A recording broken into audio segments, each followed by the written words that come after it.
Hadirin sidang jamaah Jumat yang dimuliakan oleh Allah Subhanahu wa taala. Ada 3 amalan dalam bulan Ramadan ini yang tidak bisa kita kerjakan selain di bulan Ramadan. Yang pertama adalah melaksanakan puasa wajib di bulan suci Ramadan. Oleh karenanya, karena puasa ini hanya ada di dalam bulan Ramadan, maka jangan sampai kita tidak melaksanakannya.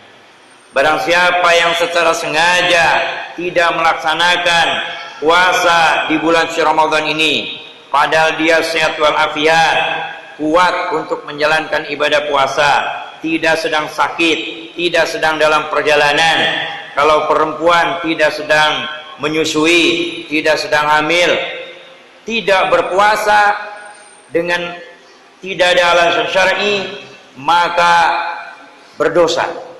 Meskipun dia mengganti setahun lamanya, sepanjang tahun dia mengganti puasa Ramadan yang ditinggalkannya itu, tidak akan dapat menggantinya. Maka berat hukumannya bagi orang yang secara sengaja tidak melaksanakan ibadah puasa di bulan suci Ramadan. Lain halnya kalau seseorang tidak berpuasa dengan ada alasan syar'i, ada udzur syar'i.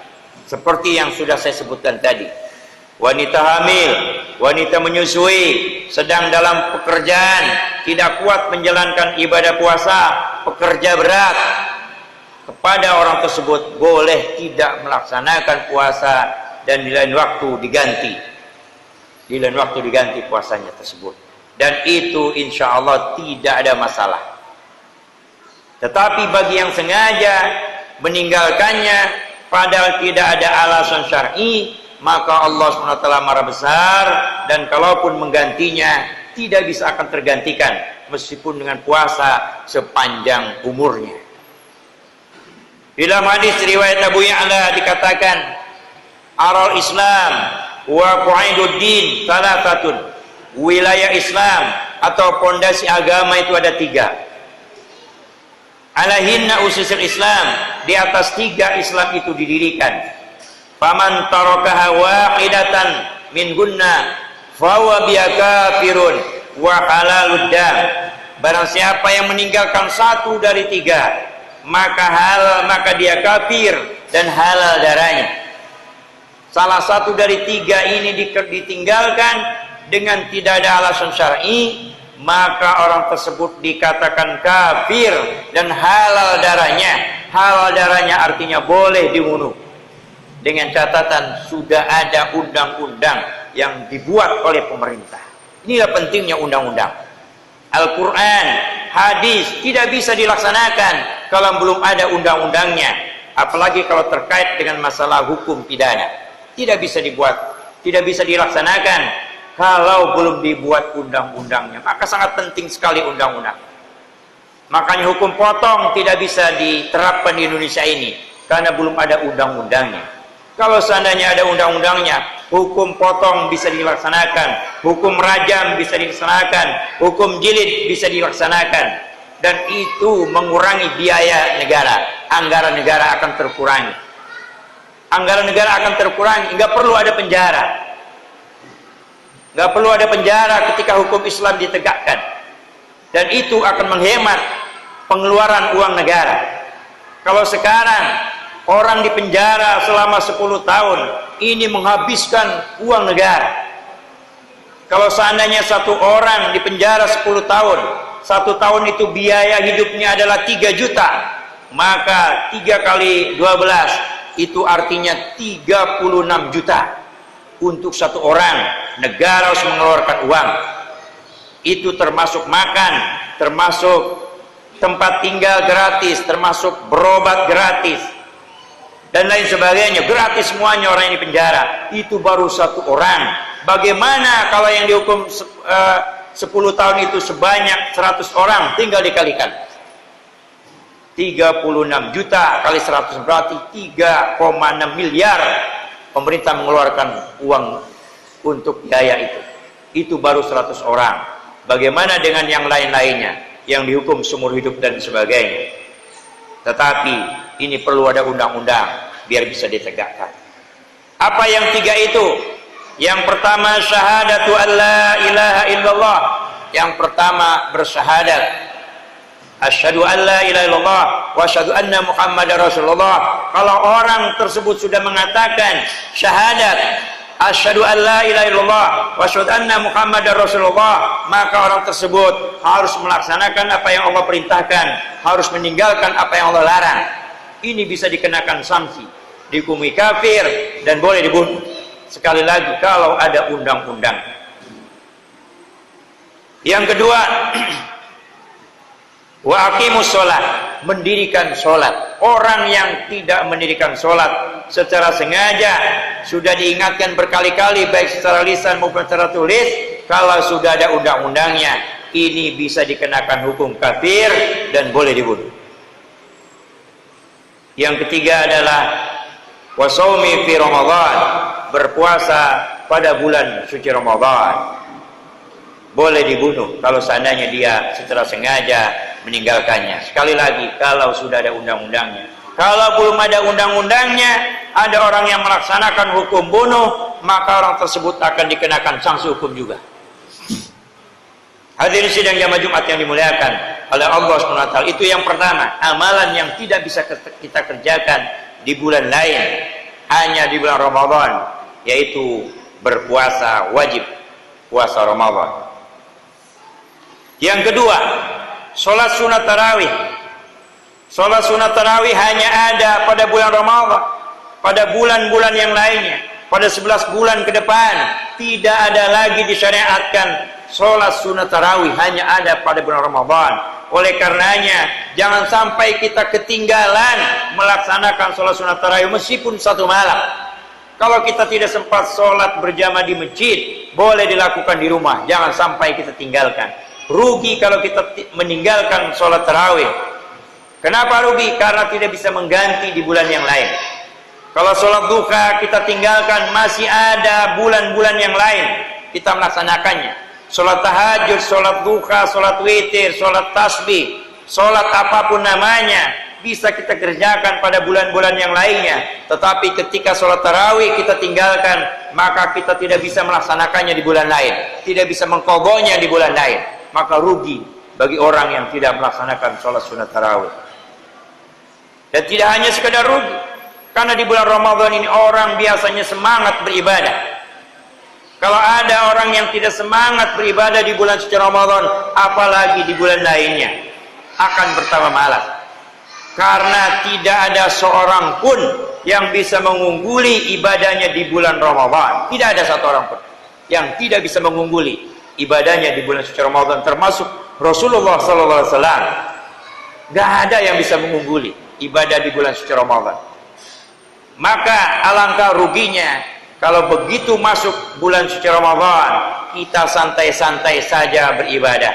Baca Qur'annya seperti baca Qur'annya di bulan-bulan lainnya. Sholat berjamaahnya, sholat 5 waktunya seperti sholat di bulan-bulan lainnya. Bangun malamnya seperti bangun malam di bulan-bulan selain Ramadan. Sholat subuhnya juga begitu, dan amalan-amalan yang lainnya sama seperti bulan-bulan lainnya. Maka alangkah ruginya, karena begitu keluar bulan dari Ramadan, maka ia akan seperti itu juga. Nggak akan mungkin melebihi ibadah kita di bulan Ramadan. Di bulan Ramadan, sebulan lamanya di siang hari kita berpuasa, diiringi dengan sholatnya senantiasa waktu di masjid dan berjamaah. Malamnya kita tegakkan sholat malam, sholat sunat tarawih, dan sholat sunah-sunah yang lainnya. Di sepertiga malam kita bangun untuk melaksanakan santap sahur. Dan insya Allah ada di beberapa di antara kita yang mungkin sebelum santap sahur melaksanakan sholat sunnah, berzikir, berdoa, baca sholawat, baca Quran, luar biasa. Habis sholat, habis sahur tidak langsung tidur, menuju masjid, menuju musola terdekat untuk sama-sama melaksanakan sholat subuh secara berjamaah. Ini luar biasa. Yang ketiga, amalan yang tidak bisa kita kerjakan, hanya bisa kita kerjakan di bulan Ramadan adalah kita akan mendapatkan Lailatul Qadar, malam 1000 bulan. itu hanya ada pada bulan Ramadan, dan adanya ketika sudah memasuki 10 hari yang terakhir di bulan suci Ramadan. Oleh karenanya, mari kita bertekad, mari kita berjuang habis-habisan untuk mendapatkan Lailatul Qadar. Inna anzalnahu fi Lailatul Qadar. Sesungguhnya kami menurunkan Al-Quran pada malam Lailatul Qadar. Wa ma adraka ma Lailatul Qadar. Apakah yang dinamakan Lailatul Qadar itu? Lailatul Qadar khairum min alfi syahr.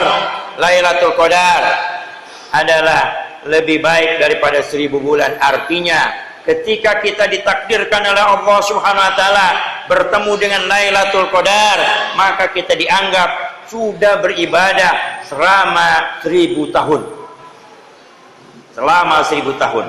Kalau dijadikan selama 1000 bulan. Kalau dijadikan tahun itu selama 83 tahun, kita dianggap beribadah kepada Allah Subhanahu wa taala. Rasanya sulit kita dianggap beribadah 83 tahun kita beribadah kepada Allah Subhanahu wa taala, karena umur kita belum tentu 83 tahun. Dan kalaulah umur kita 83 tahun ditakdirkan oleh Allah Subhanahu wa taala, belum juga kita mengisinya dengan 83 tahun. Dikurangi usia akil balik 12 tahun, tinggallah 71 tahun. Apakah 71 tahun tentu kita isi dengan ibadah semuanya? Belum tentu. Mungkin banyak maksiat yang kita kerjakan juga. Tetapi dengan kita mendapatkan Lailatul Qadar, maka insya Allah kita dianggap sebagai orang yang sudah beribadah selama 83 tahun. Itu kalau satu kali mendapatkan Lailatul Qadar. Kalau setiap tahunnya, setiap Ramadan kita mendapatkan Lailatul Qadar, 10 kali kita mendapatkan Lailatul Qadar, maka tinggal dikali 83, berarti sudah 831 kali beribadah kepada Allah Subhanahu wa taala. Oleh karenanya, mari kita berjuang, mari kita bertekad untuk mendapatkan Lailatul Qadar. Bagaimana caranya? Caranya dari mulai awal Ramadan kita sudah semangat beribadah. Jangan menunggu 10 hari yang terakhir di bulan Ramadan baru meningkatkan ibadahnya kepada Allah Subhanahu wa taala. Enggak, di awal Ramadan, di pertengahan Ramadan, puncaknya di 10 hari yang terakhir di bulan Ramadan, habis-habisan kita beribadah kepada Allah Subhanahu wa taala.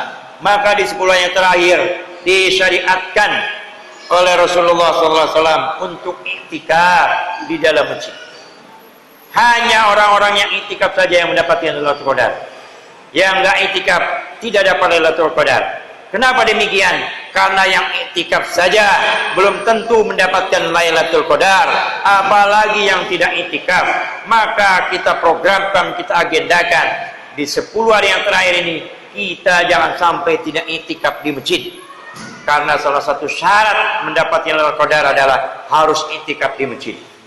Hanya orang-orang, sekali lagi saya sampaikan, hanya orang-orang yang mendapatkan Lailatul Qadar adalah orang-orang yang berada di masjid, yang sedang melakukan iktikaf. Yang sedang melakukan iktikaf saja belum tentu mendapatkan Lailatul Qadar, apalagi orang yang tidak beriktikaf di masjid. Semoga kita diberikan kekuatan oleh Allah SWT untuk bisa memaksimalkan 3 amalan ini, sehingga begitu kita keluar dari Ramadan kita mendapatkan ampunan dosa dari Allah SWT, sebagaimana hadis yang saya sampaikan di mukadimah khutbah tadi. Man shoma ramadhana imanan wa ihtisaban ghufira lahu ma taqaddama min dzambi. Barang siapa yang berpuasa di bulan suci Ramadan dengan penuh keimanan, mengharapkan ridha Allah Subhanahu wa taala, maka diampuni baginya dosa-dosa yang telah lalu. Dan semoga insyaallah kita akan menjadi pribadi yang muttaqin, pribadi yang bertakwa, sebagaimana Allah nyatakan di penghujung surah Al-Baqarah 183, la'allakum tattaqun, kalian semua akan menjadi pribadi yang muttaqin disebabkan kita melaksanakan ibadah puasa pada bulan suci Ramadan dengan penuh keimanan, dengan penuh pengharapan kepada Allah Subhanahu wa taala semata-mata ridhonya, mengharapkan ridhonya. Barakallahu li wa lakum fil Qur'anil azim wa nafa'ani wa iyyakum bima fihi minal ayati wa dzikril hakim wa taqabbalallahu minni wa minkum tilawatahu innahu wal ghafurur rahim.